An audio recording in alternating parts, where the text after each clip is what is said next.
ఆనాడు రావణాసురుడు సీతమ్మ తల్లి మీద కన్నేస్తే ఏమైంది? సీతకి అగ్ని పరీక్ష అయింది. ఈరోజు బండి భగీరథుడు ఒక మైనర్ బాలిక మీద కన్నేసినందుకు ఆమెకి ఈరోజు శీల పరీక్ష చేస్తున్నాం మనం అందరం కూర్చొని.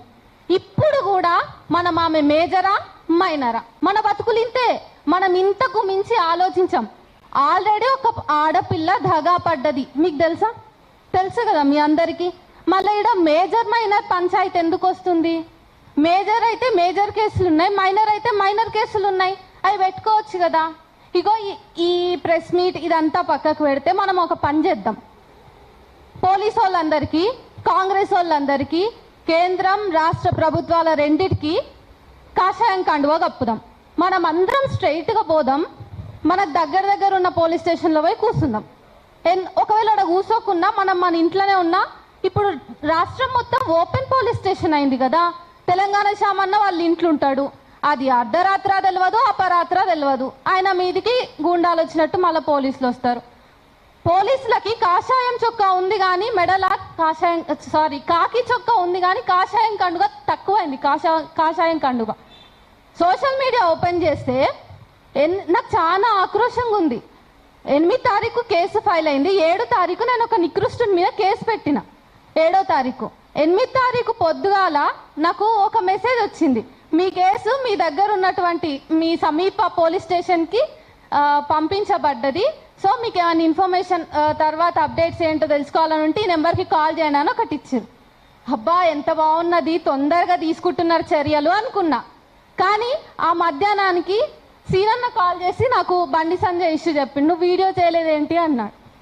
నాకేమనిపించింది అంటే ఈరోజు ఒక మైనర్ బాలిక విక్టిమ్ అయిపోయింది. నేను కూడా విక్టిమ్ అయిపోతా, మీ పిల్లలు కూడా విక్టిమ్ అయిపోతారు. మేమందరం బజార్లో నిలబడతాం. బజార్లో నిలబడి మాకు న్యాయం కావాలంటాం. మా శీలాలు పరీక్షకు వస్తాయి. మమ్మల్ని కిందికేంచి మా గురించి మీరు ఏదైనా వీడియోస్ చేస్తారు. నేను ఒక కవిగానో ఒక జర్నలిస్ట్గానో ఈ విషయాలు మాట్లాడతలేను. నేను మీ ముందుకు వస్తాను, నా ఇష్యూ చెప్తా, మీ జర్నలిస్టులు అందరు కవర్ చేస్తారు. దాని కింద మళ్ళీ సేమ్ బండి సంజయ్ ఈరోజు శ్రీరాముని నినాదాలతోటి శ్రీరాముని గురించి జై శ్రీరామ్ అంటుండు.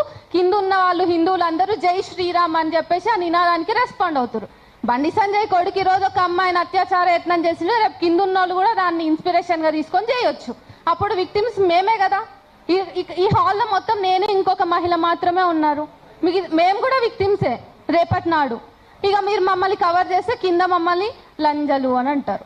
ఎందుకు ఇది చెప్తున్నా అంటే, నేను 7వ తారీఖు ఎవరి మీద అయితే కేసు పెట్టినానో 8వ తారీఖు నాకు అప్డేట్ వచ్చిందో వాడు ఈ రోజు కూడా నా పోస్ట్ కింద వచ్చి అదే అంటాడు.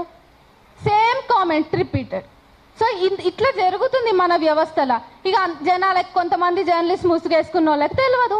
ఏం తెలియదు అంటే, అరే అది హనీ ట్రాప్ కేసా, ఇంకోటా, అది counter case. Already POCSO case ఉన్నది. పోక్సో కేసుని బట్టి సెక్షన్ 23 ప్రకారం మీరు ఎఫ్ఐఆర్స్ని షేర్ చేస్తే మీ మీద 6 నెలల జైలు శిక్షనో జరిమానానో పడేటటువంటి అవకాశం ఉంది. వాళ్ళకి అది తెలియదు. వాళ్ళు ఆ ఎఫ్ఐఆర్లో ఒక బాలిక పేరుంది, చాలు మాకు ఒక మంచి సెన్సేషన్ న్యూస్ ఐటమ్ వచ్చింది, మేము వేసుకుంటాం.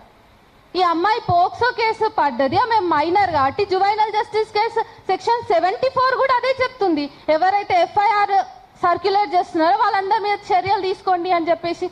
ఆ తర్వాత సుప్రీంకోర్టు మాటలే వింటాం మేము. సుప్రీం ఈజ్ ద సుప్రీం అని అంటే, supreme court Nipun Saxena versus union of India కేసులో ఏం తీర్పిచ్చింది? ఎఫ్ఐఆర్లు బహిర్గతం చేయొద్దు, మైనర్ బాలికి సంబంధించింది అని అంటే. పోక్సో కేసు కానీ జువైనల్ జస్టిస్ కానీ హనీ ట్రాప్ అనేటటువంటి కేసుని అట్రాక్టే చేయదు. ఈరోజు మనం ఇంకా కూర్చొని మైనరా మేజరా ఏదో ఒక ఘటన జరుగుతుంది, మళ్ళీ ఆడదానికడ శీల పరీక్ష వస్తుంది, మేము వచ్చి మా శీలాలను నిరూపించుకోవాలి. ఇది జరుగుతుంది. ఇది కేవలం ఇది ఒక మనిషిగా మాట్లాడుతున్నది. మేము భారతదేశంలో సగం జనాభా ఉన్న ఆడవాళ్ళం. ఇది కేవలం ఒక మైనర్ బాలిక మీద జరుగుతుందా?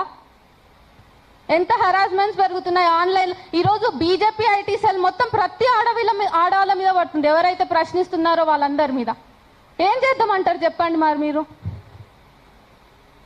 మీ దగ్గర ఏమైనా సమాధానం ఉందా?